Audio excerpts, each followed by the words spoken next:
kotas as deemiga no video lo ante fi video kot sirri gandeni argitansa kana fi argisi መጽሐፉን አንብብልኝ kana fi argisi asitti kuni soosiyalistitti jaarterti nama jabaa goota jabaa oromoon yaadachuu kan qabu Onesmoos Nasiib abbaa gammachiis kunoo kanarraa qulqullaa'uu qaba oromoon yoo asirra deemu yeroo hundaa kanaaf akka ija isaatti agartu ija isaatti eeggachuu qaba jenna.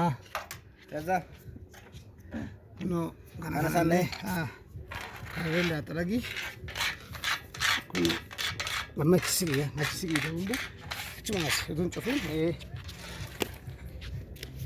irraa kaasuu qabna.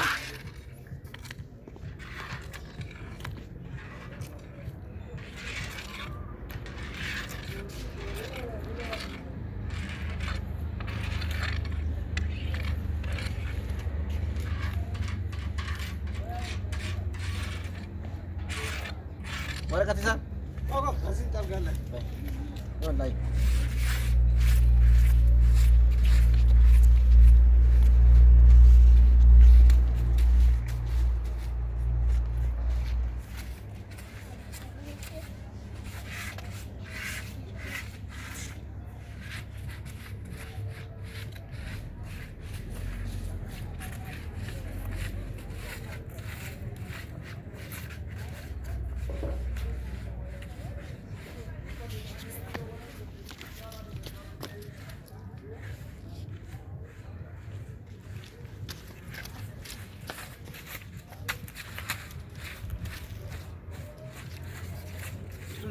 seenaa guddaa barreeffama aadaa Oromoo guddisuun keessatti gahee guddaa kan taphatan hiikaa Onesmoos Nasiib abbaa gammachiis haala kanaan har'a as turreerra.